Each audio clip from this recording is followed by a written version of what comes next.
You're listening to the Broadway Podcast Network. Hey there, so sorry for the interruption. This is Alan from the Broadway Podcast Network, and I'm here right now to tell you about BetterHelp.com. It's a safe, private, and confidential online environment that can match you with your own licensed therapist that you can start communicating with in under 24 hours. You can schedule weekly video or phone sessions, and there's no sitting in any annoying waiting room, which of course is especially necessary now in this time of social distancing.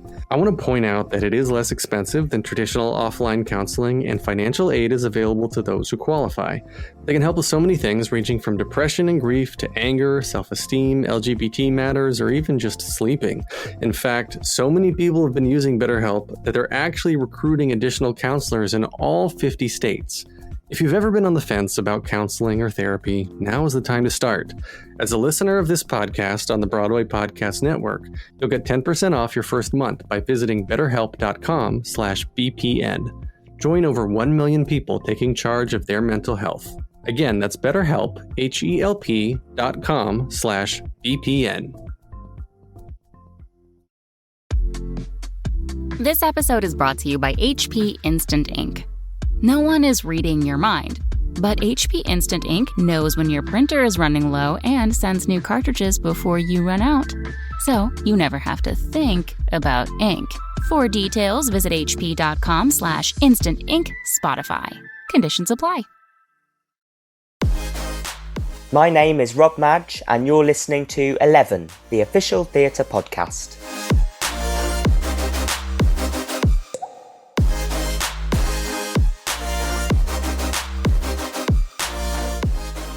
Hello and welcome to 11, the official theatre podcast that brings the biggest stars and creatives together in one place to discuss life in the arts.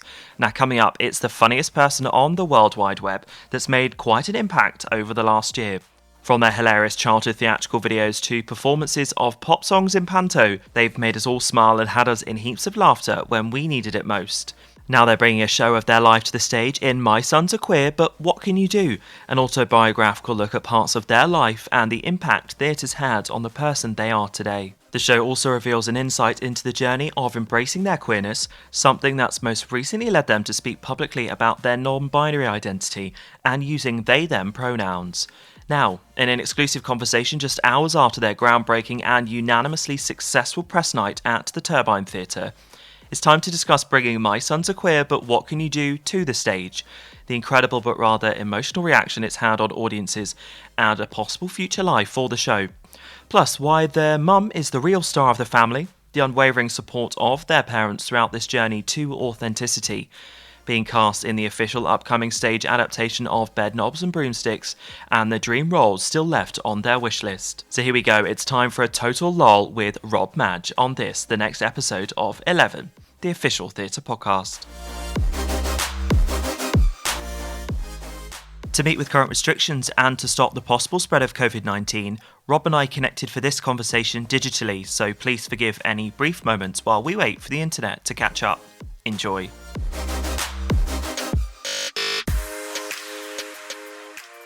Right then, lols at the ready, as it is actually one of the funniest people I'm pretty sure have ever graced my social media feed. It is Rob Madge. Hi. Stop it. One of the funniest. One of, Wow. if not the funniest, and I mean that very genuinely. I am so looking forward to this, and I'm so grateful for your time today because you are a superstar now. Like, you are literally Kim K, move out the way. Rob Madge is here to stay. That's that rhymed. literally it. That rhymed. That's Yes. like an entrance Thank line you. on Drag Race or something. I'm going to nick that. Nobody can see, but I'm taking sort of like a podcast bow at the fact that I just became very musical on a musical podcast without meaning to be so clearly. Standing ovation from me as well for that one. 5 stars. Well, thank you very much. I feel like this is also all this is going to be is just that awful sound of me sort of taking breath and laughing. So I apologise to anyone that rhyming to anyone that has to. So I'm going to try and keep it as professional as possible. But thank you so much. And as much as I joke about how much of a superstar you've become, it's a real reality for you because you have just, especially very, very recently, because you've just opened your one-person show as well, which means that the reviews are in. And I think it's fair to say, and I hope you agree, it's been pretty successful. Yeah, it's going well. Yeah. We're all chuffed. It's ridiculous, really. I mean, it started off as stupid little videos on Twitter, and now it's a show. Someone said to me, well, not to me, but I've heard it indirectly, that someone was like, God, all these social media people taking everyone's jobs in theatre. Like, sorry, I am in theatre as well.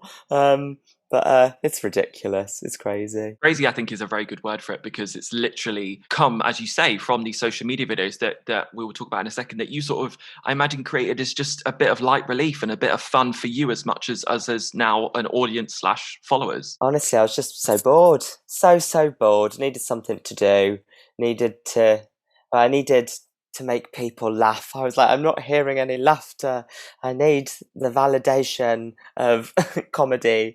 Twitter, that's where I'll go. And people found it funny. And it's nice to actually hear laughter in real life now as well. I'm going to talk about the specifics of the show in a second, but let's just sort of talk about how this all began. So what was the very first video that really took off? I think the first one that sort of went viral, I mean, viral, what does viral even mean? But it got a fair few likes, was of me as a child, when I put on a Disney parade in my hall, when I was about 12. And that, when I realised I'd made it was when, Nicola from Dairy Girls retweeted it, and I was like, this is it. This is my moment. I've done it. Mama, I've made it. The sort of the people that have engaged with you on social media are, of course, a lot of theatrical people, because that's the community that you come from, and of course the community that you're very proud to be part of. But it has also spread into the mainstream, quote unquote. Theatre is, of course, mainstream, but it has sort of spread out into the wider world. And you have had quite a lot of famous people like Nicola, and of course the infamous, I believe, Stephanie J. Block, commenting and going, I am obsessed with Rob. Hello. Don't even get me started on Steph. We love her. Talk me through what it was like the first time that you actually saw that clip. Was it on social media, or was it actually, did you watch the video itself? No, someone sent it to me. Someone that was watching it on social media ended up sending it to me. And I'm so glad they did, because otherwise I'd be living in ignorance. We should say that this is part of Stars in the House, who is raising money for the Actors Fund. And they showed your Glinda video and also your Elphaba video, where you were doing some very funny, and I am seeming, sort of judging by some of the social media comments of people that have actually played those roles, like Alice Fern, for example, sort of really sort of hitting the nail on the head in terms of the sort of things that actually happen in the show. I mean, apparently, I'd love to say it was like, high-end observational comedy, but again, I was just really bored. And as I was making it, that's the last one I did, and I did it a couple of months ago. That's the last one I've done, and I was like, this is the worst one I've ever done. I was literally like, I was so bored. It's like, this isn't funny. What am I doing this for? I was like, I'll put it out and probably delete it in 20 minutes. Thank God I didn't. Kristen Chenoweth was a fan. That should be at the top of your CV, alongside producing sort of a one-person show. That should be there. Kristen Chenoweth says, I'm actually quite good. That should be the title of the show, or at least on the flyer. Just like Kristen Chenoweth, very good, very, very good. Very good, very good. The videos themselves, I always think, are amazing, because they are, and I mean this in a very respectful way, they're not too complicated. They're very basic in that you can just go, oh, it's funny, I get it. And I think sometimes people fall down that trap of being like, I'm going to try and be really edgy and smart. And it's like, well, actually, especially during a global pandemic where, terrible things are happening, I don't think we want to have to think too much about stuff. We just want to have a really nice time. And I can imagine for you, as much as it is, I imagine, hilarious to film, to capture them, it must also be nice for you just to see how much joy they bring to other people, because people are like, this is my life, like, I love these videos. Honestly, it's brought me a lot of joy. It was just such a crap time for everybody, and the joy that they give to people gives me more joy in return. It's nice. It's like a two-way relationship, because without it I would have just been so miserable the whole time. So thanks, everybody, if you watch them. Which has been the one that you thought, maybe perhaps it was that wicked one that you thought, oh, this is just not really going to work, or one that you were like, oh, this is kind of funny, like, this makes me laugh, but actually it sort of blew up? I know which one mine would be. Okay, well, what was yours? Mine would be the Pop Songs and Pantomime. Pop Songs and Panto. Yeah. That's one that if it had flopped, I'd have been devastated, because, oh my God, the effort I had a green screen for that one.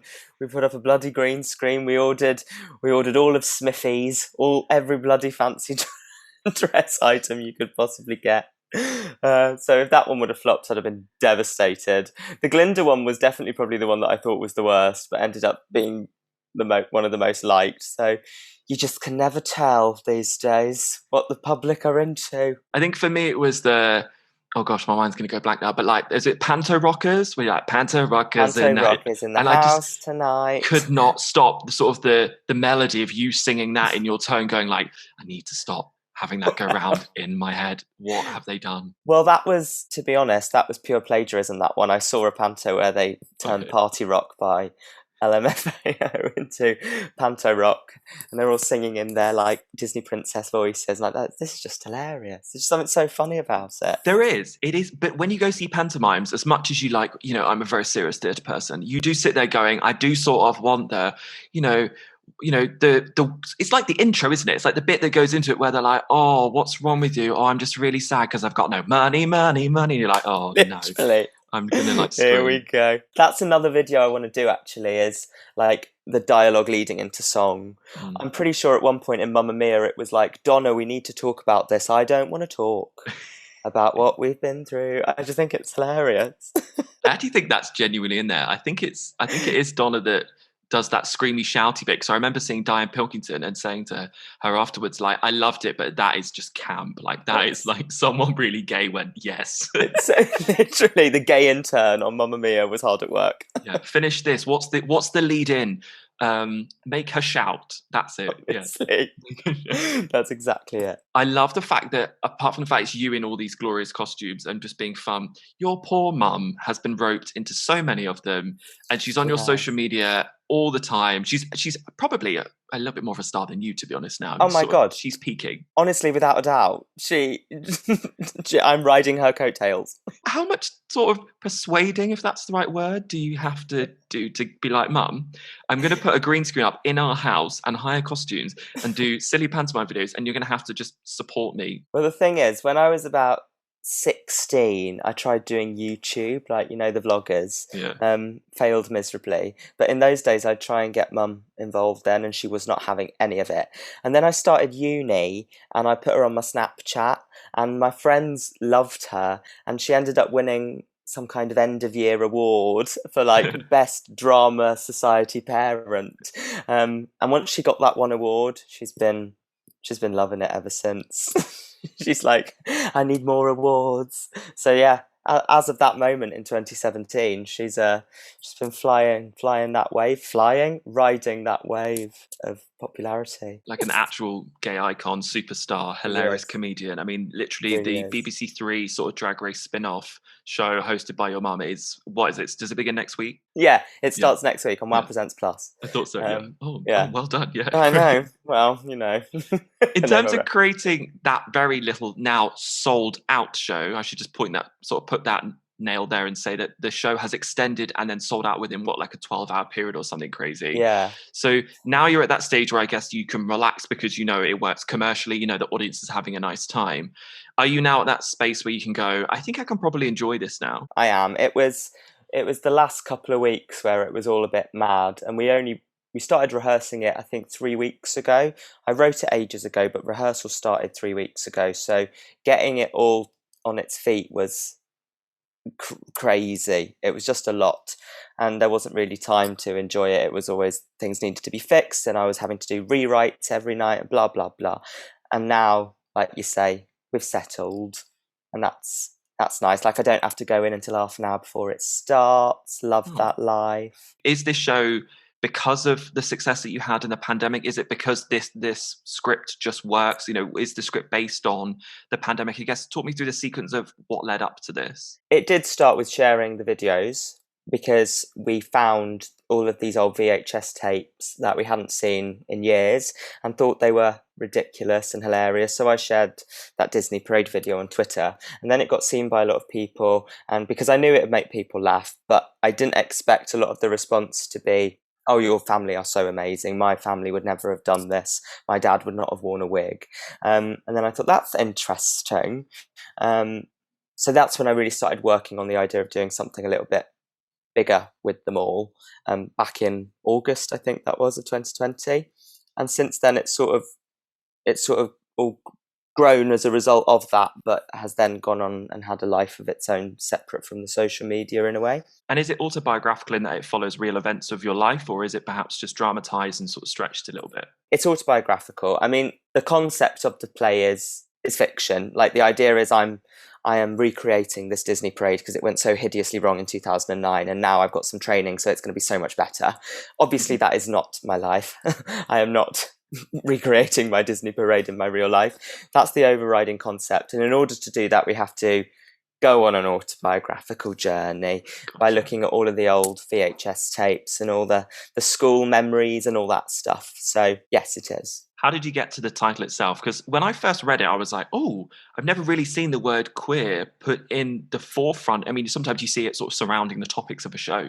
Yeah. To actually have it, of course, people are going to go, queer as folk. I know that. I mean, on stage. It doesn't happen all that often. So I guess, how did you get to that decision? And did it make you feel a little uncomfortable, perhaps, to start with? What was your experience? Well, it's so funny because I felt pretty ignorant to how that title might come across to others. I did an interview recently where that was the whole focus of the interview, like the word queer. And I was like, oh, that's so interesting. I never even thought twice, but that's because I've been lucky enough to have surrounded myself with people that use it in a really positive way, that it's just become part of my vocabulary in a good way. But really, the title just came from, there's a line in Les Mis where Thénardier says, this one's a queer, but what can you do? And I was like, oh, well, let's just do a little pun on that. Not realising the magnitude of actually having the word queer. I just thought it's a fun little pun. So yeah, but now I think, oh wow, it is quite cool that queer is such a huge word on that title now. A very long title. I do think sometimes it's good to have a conversation. I'm absolutely not against having the conversation around it, but I think if the intentions are true, the topic is true, and the people that are using it and sort of benefiting from it perhaps are right, then I think it's absolutely fine. And I can imagine for you as well, it feels authentic. Like it's, you want that. That's how it best describes your story. So sort of, what is the problem? Exactly that. I think anyone that might have a problem with it either comes from a place of it being used negatively against them, so it's a loaded term, or it comes from a place of people who might use that term negatively themselves. It can come from ignorance. But I think we're at a point, I feel like I'm at a point where we can reclaim that word and use it in a funny show. I think that's the difference as well, is that it's not your tragic story. It's fun and it's uplifting and it's joyful. And someone said to me at one point, why have you got the word queer in the title when it's a comedy? And I'm like, well, why not? They can exist together. Queerness doesn't have to exist in opposition to innocence. Like, the story is about my childhood. I was a queer child, in every sense of the word. And people might have used that as a slur one day. Why is it a slur when it's a fact? Exactly. And also, it's sort of about time that people remember that queer people aren't just one-dimensional. We are exactly like everybody else. We just happen to have a slightly different preference when it comes to our gender identity, our sexual identity, or who we're in love with. It's a bit like, come on, guys, it's June 2021 now. Like, let's play a bit of a catch-up. But honestly, look at us getting all political. I didn't expect to do this. I know, me neither. Look at us. Afternoon. God. Goodness gracious. Maybe I could be a pioneer after all. There are 8 million people in New York City, and 2 of them are meeting for the first time tonight. What could possibly go wrong?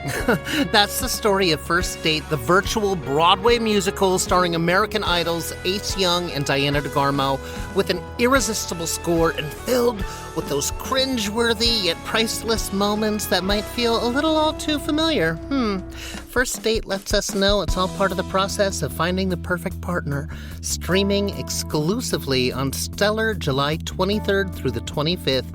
Visit stellar.com for tickets. I love the fact that on your social media as well, you are very unapologetic just about your queerness. And I think a lot of us in our work, and just as a byproduct of the society that we live in, even within the very accepting and wonderful world of theatre, do tend to tone ourselves down for lots of different reasons. Sometimes it's for protection, sometimes it's just because that's what we feel most comfortable. But you just feel like you've sort of gone the opposite way. Is that something because you feel authentic doing that? Is that something that you feel like you can celebrate yourself? I guess, what's your approach? I spent so much time being told to act differently to who I was, at school, at drama schools, in theatre, with various different shows. It was always a problem that I was limp-wristed and light on my feet and all of the sort of synonyms for queer, but no one really wants to say that, but they'll give you other sort of adjectives. And I just had enough of it in 2020. It was being stuck at home where I was like, well, the industry's falling to pieces. So what my real discovery of, gender identity and my exploration with that's a drop in the ocean compared to everything that's going on. And you place so much weight and pressure on things that should not matter that much. But when you acknowledge those parts and you live them unapologetically, you end up being more celebrated. That's been the case for me anyway. I just spent so long thinking that that's the stuff that would get me nowhere, and it's actually the stuff that's got me further. Was 2020 the first time you'd had a public conversation about using they, them pronouns? Yeah, last year it was being locked away from a high pressure environment. You're going from casting to casting. You have to fit a certain box, apparently. You have to know what your casting bracket is, which limits you as a person. And everyone says, no, you don't need to do that. You can sort of be open-minded. And I'm like, well, why am I not going for the open-minded roles then? It's all seemed very limited. And it was only having that time away where I wasn't having to learn a song every night for this, that, or the other audition that I thought, well, why? Finally, I have the time to really think about it. Yeah. And it's just what fits me best at the minute. What's the reaction been like to the show? Because I can imagine when you set out, you keep describing it as obviously being funny and about being authentic and queer, which I love. But the messages on social media are like, I had a nervous breakdown. I didn't stop crying. I literally sobbed. And I'm like, what is this person doing to these audience members? Like, I feel like you need to send out some form of warning. I know. Well, we've said that, there should be some kind of trigger. It's all fun and games, but we do chronicle, who the hell do I think I am? We do talk about the early school years, which I think is a part of our lives that a lot of queer people just don't talk about for whatever reason. I think also there's this weird idea that talking about being bullied is like a cringe thing because everyone went through it. I've often had that chat with someone where like, yeah, well, we're all bullied, aren't we? So you get on with it. That shouldn't be correct. It can instill shame from a young age. And because we all go through it, that doesn't mean we brush it aside. It means let's talk about it then. Let's remember what it was like, as hard as it may be, but most importantly, how you can end up flourishing eventually. Because it still happens. And I just think of like the child version of me. If someone told that child, well, we all get bullied. It's the same concept. I'm like, it's sad. It's sad. So I talk about that for a little bit, and I hope I don't traumatize people by bringing back all the childhood trauma. The whole point. I was like, we can't just do a show where it's like me just being camp the whole time and just like happy. Like, where's the story in that? And the story is that like everyone goes through shit times, but you can triumph if you accept yourself and you surround yourself with people that do. The reviews, I know I keep saying it, but they really are exceptional. So I hope that you feel very proud of yourself for what you've achieved, both creatively, but also just as an individual. I can imagine there are only two people in the world that are probably a little bit prouder than you, and that is your beloved parents, who did come when we're recording this 2 days ago to see the show. You sort of charted their journey from the hotel all the way through there, with your mum getting ready for her big entrance. She looked fabulous. And of course, the celebrations afterwards. Have you had the opportunity, I imagine in the brief moment you've had since then, to ask them, what did they think? Oh my God, I talk to them like every day. Okay. Yeah, they had a great time. They were overwhelmed, I think, because they'd read it, and I mean they'd been involved since I started writing it, when I was going through all the videos, and Mum would be sat there doing a Sudoku whilst I'm like fast forwarding through all these VHS tapes. She's like, "Oh, that's a good one. You should use that one." I'm like, "Thanks, Mum." So they knew what they were getting themselves into, but I think actually seeing it was just a lot for them. And I sort of wish I'd invited them on a day separate to press night, so it wasn't such a high pressure, intense environment. I was like, "I'm so sorry, you did not ask for this. You did not ask to be doing an Instagram live." Like, oh, just chill out. But they had a great time. I mean, they lapped it up. Mum was saying, should I have a pen ready for sign? Should I for signing? And I was like, "Oh, you're an icon." Yes, she. I was like, "I think you'll be all right. You'll be okay." And well, obviously she's famous for being your parent, but also she's famous for being the unofficial fourth member of UK Huns. She really is. So obviously that's gonna out trump you in any way. So I mean, she'll be at Eurovision next year. Don't give people ideas. Don't give Paul Taylor Mills any ideas. Honestly, I'll try not to. Well, we're not going to rest until she's at least impersonated on Snatch Game. Has she had the opportunity to meet any of those people yet? Because if not, that needs to happen. Because even Michelle Visage shared it, didn't she? Michelle Visage said she was doing a bang-up job. "Go on, Mum," were her words. We've got it framed. I'm obsessed. No, she hasn't got to meet any of them yet, and something we need to arrange desperately. Definitely. Yet is the important part in that, and I'm sure it will happen. Now, whenever you become sort of famous for doing a certain thing and then you get lots of success out of it, people sort of are like, "Oh, that person's really new." I remember Maggie Smith on Graham Norton talking about Harry Potter, and everyone was like, "Oh, well, Maggie, oh my God, you're amazing." And she was like, "Yeah, but I haven't just started my career at X age now." And I imagine that Maggie Smith is a very big reach, I appreciate, but it's a similar experience to you because you've comparison. I really appreciate the comparison with Dame Maggie. Just because you look the same, that's it's identical.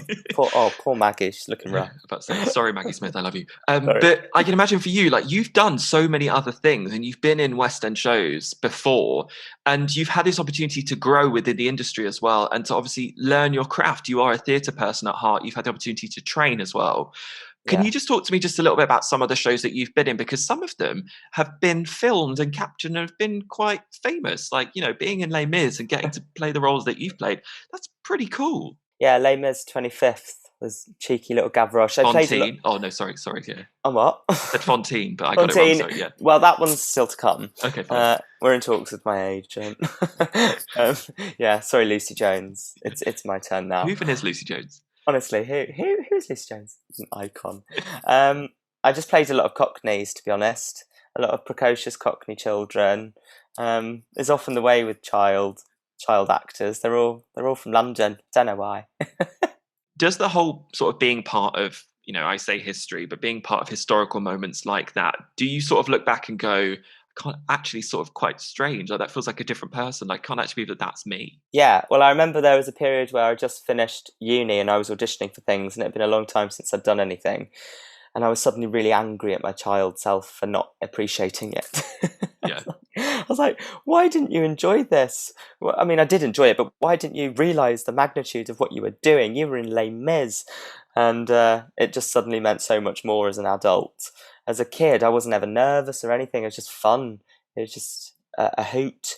And then, it was bizarre to think about it all. And you also got to be in a show that has the world's most famous nanny. Well, second to Nanny McPhee, obviously, because Nanny McPhee. Second to Nanny McPhee. That is so debatable, but I will let it slide. Thank you. It's my podcast. You go. Just nod. When you're in that show, and obviously the show's in the West End now, and there's those amazing pictures of you sort of in with the younger you, like literally baby you on the posters and stuff. Is that amazing to sort of think, oh gosh, again, like I sort of got to do the sort of the staple roles, because the Les Mis and the Mary Poppins are sort of the dreamland territory. Oh yeah. I mean, Mary Poppins was the first one I ever did. I was 9, and it was like the perfect show to start with. I was, big old Disney fan. Mary Poppins was my favourite film, and it's still my favourite show that I've ever done. Okay. And one of my favourite shows to watch. It was amazing, magical. And when I went to see it, the revival, just before lockdown, oh my God, it was like emotional trauma. Do you remember it? Oh my God, I was just sobbing. Well, I thought I'd forgotten it all, and then I watched it and I was like, oh my God. And it's in the same theatre that it was before. I was a mess. And I went to watch it on my own, thinking I'd just have a nice little night out of the theatre. And the lovely little lady sat next to me, offered me some tissues. But not even in a sad bit, in like spoonful of sugar or something. She's like, are you all right? Like, She was like, can I please be moved? Thank you. honestly, she probably was. Bless her. Who was your Oh, Mary yeah. at the time? I had Scarlett Strallen. Oh, fabulous. So Zizi's sister. And I had Lisa O'Hare. I saw Lisa O'Hare. There you go. Yeah, Cam, Yeah. very good. Very, very good. Like an actual Broadway superstar now. Like I know, proper, right? Yeah, very, very, very good. Stars. Does being in Les Mis and Mary Poppins make you want to return to the shows now that you're like a proper adult? I did Les Mis as an adult, Yes. which was great. I did that just before COVID, which was fun and weird to do it as an adult. I would love to do Mary Poppins again one day. I just think it'd be a lovely full circle moment. Just live for full circle moments at the age of 24, like as though my career is ending. I'd like to do that one more time. I love the fact that this is probably revealing far too much about me, but when I say like proper adult in my head, I realize that probably made no sense because I'm 29 and a little bit now. So I imagine anyone that's a proper adult is older than me, but obviously I'm like a proper adult now. So I was thinking like Jean Valjean, Javert, like no, Honestly. Rob is an actual adult now, so that was not meant to be insulting. Oh, not at all. Oh, I'm so offended. I will leave the Zoom now. Goodbye. Because there's that video again. I mean, I feel like, can we just get your mum on? I feel like this is all I talk about is your mum doing this. I wish she was here, honestly. But there's that video where you tell them, I'm gone from this high to this high and I'm going to be in Les Mis again. Yeah. And it's just like, this is why theatre is special. And their face, I mean, your dad was just like, no, you're having me on. Like, no way. There's like, almost like he didn't believe you. Honestly, I was like, cheers, thanks. Can you cry, scream, clap, dance? Come on. What could you do? It's like, it's not that crazy a concept. I'm very talented, you know. Your son is so talented. Now, we must talk about something that's going to be coming up actually very soon, not too far away. And that is you stepping into a brand new show. And it's a show that you actually wrote. Well, I say you wrote a version. It's not the not version. this one. No disrespect, but you know, it's not the version. But it's not the official. Well, it's the better one. You know, it's the one they cut. They take the good bits out. Exactly. That's it. Yeah. So I guess, you know, Bed Knobs and Broomsticks. It was always meant to be. It was just written in the stars, wasn't it? Bed Knobs and Broomsticks. Yeah. I just embarrassed myself because when they announced that it was happening, I did a tweet. I was like, if you're looking for someone to play the codfish, just hit me up. That's a joke. Now I'm the codfish. It's stupid. Well, you get what you deserve, actually. You do, honestly. Walked into that one. You should need to say millionaire, married by X. You know, you need to say massive house, dogs. You know, just manifest everything. Yeah, postcode lottery. That would be next. Postcode lottery. But going around the country and then, fingers crossed, coming to the West End, but going around the country and just being part of just a brand new show, like, you know, like this is firstly a beloved piece prior to this. Yeah. Like adapting it for the stage and working, of course, with the queen of all queens, Miss Diane Pilkington, but is getting to create something very exciting for you in terms of the fact that it's this role that actually you were pretty desperate to do, judging by the tweet. Honestly, yeah. No, it's a dream. Well, I've always thought Bed Knobs and Broomsticks would be an amazing show. So to like sort of be seeing it be invented in the room I feel like I've got insider information. It's amazing. It's such an amazing team. We had a week of workshops about a month ago, just before rehearsals start, to sort of start work on some of the more complicated bits. And it's really exciting. Is it? And they're all lovely. Diane Pilkington's, what a dream. Are there any other shows that are out there in the West End, apart from Six, of course, and playing Fontaine once Lucy Jones decides to clear off, that you would like to tackle? Do you sort of have a wish list of things that you think that's a bit of me? It's tricky because I'm not actually sure anymore, because I spent so much time trying to fit that bracket that I now no longer consider myself part of. Like I was always like, I need to be Bock one day in Wicked, and I don't really feel that anymore. So I'm not sure. I'd love to. It's all like the musicals that are on for a limited run that I want to do, like Cabaret. Imagine that. That would be an amazing show to do. All that kind of stuff. And Juliet would be great as well. There's loads of brilliant shows on. But I don't know. I honestly don't know. We'll see.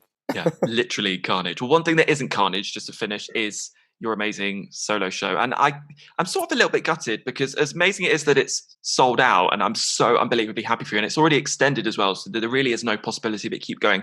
I hope that you get the opportunity to just embrace it and enjoy it now and go on what is going to be a pretty phenomenal ride. And hopefully, fingers crossed, maybe you would consider coming back to it at a later stage, once you've done that Bedknobs show. Well, that's the plan. We'd love to do more with it. Yeah, it'd be a shame to just finish it in 2 weeks or 3 weeks, whenever it finishes. So, yeah, we do want to definitely do a bit more with it. Who knows? Still here, still queer, still works. My mum's still available as an understudy. Honestly. Hello. Oh, God. Rob, such a pleasure. Thank you so much. You've made me laugh. And just the best of luck with the show, as much as I joke. Not that you need it, because it's going to be an absolute blast. And just good luck with Bedknobs and Broomsticks as well. It's really exciting. And I can't wait to see you in person someday. Fingers crossed very soon. Hopefully.